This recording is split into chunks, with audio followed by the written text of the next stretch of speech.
A lot of people have theories on why the fan reception to the third season of Rick and Morty was polarizing, but mine's a little different.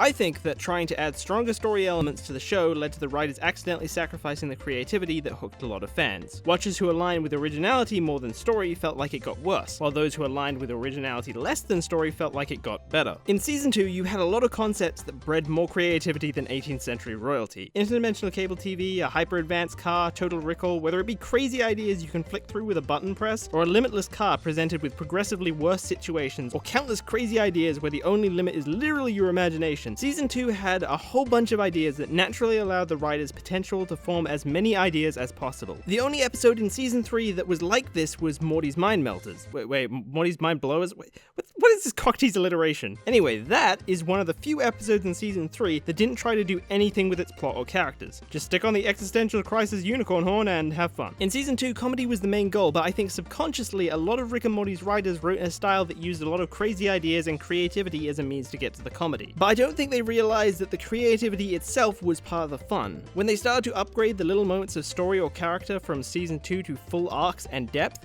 they started to sacrifice the creativity because they began approaching episodes story first. You broke time, parasite hive mind for a girlfriend, universe inside a car battery, a marriage counsel service that manifests your perception of your partner. These were clearly the starting point for a lot of episodes and would generally encompass them. And if they didn't have that, they at least had them portaling around to different areas and have to create cool new shit each time, like gear people or jelly babies. But when story becomes the objective, they create shit to support that, and the creative stuff comes less naturally. In Rick Mancing the Stone, they probably would have made a cool new world with an interesting concept like usual, but the world didn't have total freedom because they didn't start with it. The world already had an objective it needed to fulfill. It needed to give Summer and Morty a rough and ruthless world to express their feelings about their parents' divorce. The writers thought, hey, the world of Mad Max does that, and boom, job done. Or at least they felt like it was because they achieved their objective of the story. After that, originality only came in little splashes like Armathy, the sentient arm, or as I like to call him, Arm Wrestle Min-Maxer. Oh yeah? Yeah, you think I'm gonna make a jack-off joke? Yeah, fuck you! But then they give him like a revenge B-plot that takes him to a normal-ass castle with a normal-ass king for a normal-ass assassination. They did it again! Character arc over creativity. Pickle Rick's main arc is about going to a family therapy session, and that sure as hell's not Rick's idea, so the writers didn't have a reason to go off-world. Pickle Rick itself was a neat idea, but half the episode is fighting not a cool alien or a weird concept, it's fighting the fucking mafia. In Beth's ABC's Froopy World was pretty cool, but because the random childhood friend she left here is integral to her backstory, suddenly the focus of the world is on him, the human, and his survival by fucking the animals. Easily the least creative part of this world. And then because of the dialogue between her and Rick about her childhood, there's no excuse to go anywhere new, instead it just seems logical to the writers to bring them back to the garage, to talk. Really, the only other splash of originality in this episode is when Rick shows her a box of inventions that he made for her when she was a kid. But since that's not the focus of the episode, it comes, and it goes, and it doesn't last. In Season 2, the focus was so loose that the writing naturally led to a lot of jumping around, and every time the writers took out that portal gun, they felt like they had to create something new. Morty Night Run comes up with all of this stuff because the story objective is escape, not dive into Rick's character and take his psyche from point A to point B. Here's the thing, I and a whole bunch of other people like this shit. It's not inherently bad, it just changes the series dramatically and stabs another group of people in the back. And knowing that, it seems obvious to me why Rick Lanta's Mix-Up was one of the most popular episodes of not just Season 3, but of all time. It bridged the gap between story and character, a clean, flawless combination between creativity and drama. The trick is that this episode concept basically forced the writers to get creative. There are Rick and Morty variants of everyday concepts everywhere, because there have to be. I mean, just look at Simple Rick's. It lures you in with what looks to be a normal, sappy advertisement about this sweet Rick who loves his daughter, and then in classic Rick and Morty fashion, it hits you with this incredibly fucked up but amazingly creative idea, imprisoning this sweet Rick and using his beautiful memories to make a fucking flavoring for a wafer biscuit. And as you go through the episode, that concept keeps reappearing and playing into the stories. One of the main Ricks in the story even works at the company and goes rogue, and he ends up holding Simple Rick hostage in the Flavor Core. And when he ends up killing him in the hostage situation, the CEO pretends to set him free, only to make him the new Flavor Core. It's fucking brilliant, and then at the end of the episode, his story arc is resolved by the CEO getting shot by evil Morty. Just in its own right though, it's such a good joke, and it plays so well into the whole episode's themes of imprisonment through corporate greed, capitalist society's tendency to manipulate you into purchase after purchase until all your individualism is stripped away and all you are is a figure on paper. Of course, nothing quite says individualism like a shirt from SwiftyRick.com. What? When I was first approached to do a sponsor for these guys, I wasn't really that interested, but then I saw the designs, and I'm like, wow, these are some really cool designs. Like, geez, those are some cool fucking designs. And you wanna know why they have cool designs? Is it because they use only the best materials? No. It is because they choose their artists very carefully and negotiate for the best deals? No. It's not that either.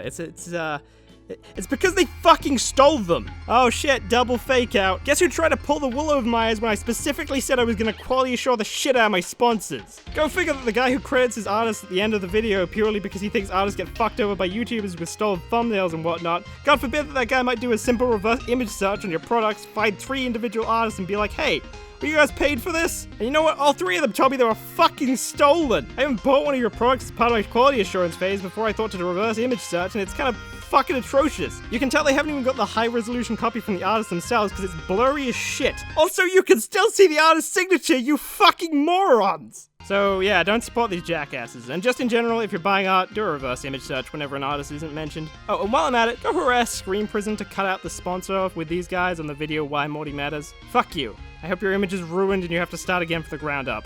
Honestly, I'm not even that mad at the ethics or the loss of money. I just have an overblown pride and I think you shouldn't have tried to trick me, you cocky motherfuckers. Do you have any idea who the fuck I am? I'm the guy who in our email chain you told about your secondary site that you run, merchgoblin.com. Fuck you.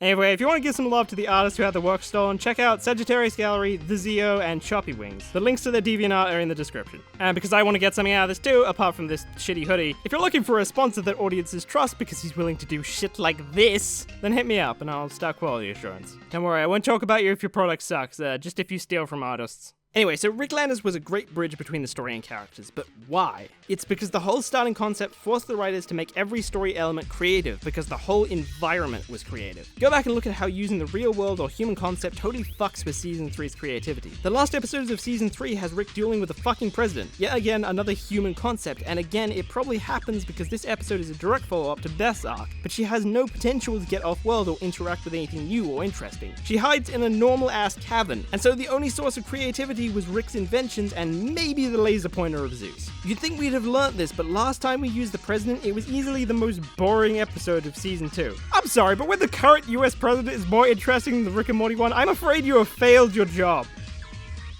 Is that a political statement? I feel like everyone could kind of agree on that one. You know, Get Swifty had all these like cool giant head things, yes, but their shtick was that they challenged the worlds to make a hit new song, an entirely human concept, and the B-plot was revolved around the townies treating the heads like gods and making a cult.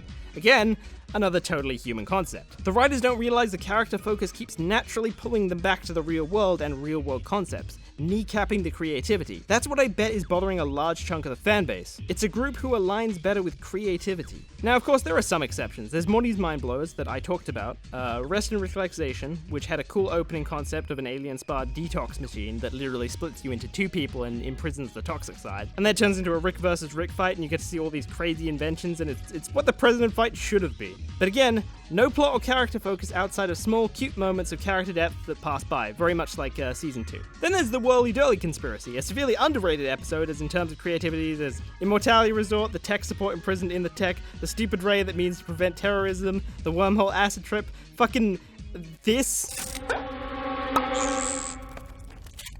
The Immortality Resort in particular is fantastic, but you can tell how the creativity managed to naturally form through the story. The story was to give Jerry a win, but it builds off the Jerry daycare in that it needed to be an adventure that's safe. That's how the writers managed to get off-world and into a place that you literally can't die. No one hates this episode, interestingly, and it usually scores pretty high when you look into it. What held this episode back, I think, was probably the fact that it was a Jerry episode and no one cares about Jerry, so I kind of feel sorry for the writers, actually. But the big one, without a doubt, is Rick Lanter's Mix-Up, or Tales from the Citadel. It's not just simple Ricks like I talked about before. The whole society had to have a totally different spin on it. It wasn't like the first time we came to the Citadel in Season 1. It dived into a bunch of different individual stories. And we're invested in all these immediately because it's just different versions of the same character, which is a really cool advantage of parallel worlds in writing. And all those characters change and go through developments. The creative stuff just ends up playing into everything they do. How there's a working class even though they have the same age and IQ. How police target rangers have bugs on crutches. Schools teach Mortys how to be good Mortys. All the news is Rick themed. There's the concept of gravity outages. There's weird cultural divides that kind of look like political analogies but honestly feel so natural to the world it doesn't seem forced. How portal guns play into hostage situations and how portal guns and fluid are basically black market products. Drama implant Morty fucking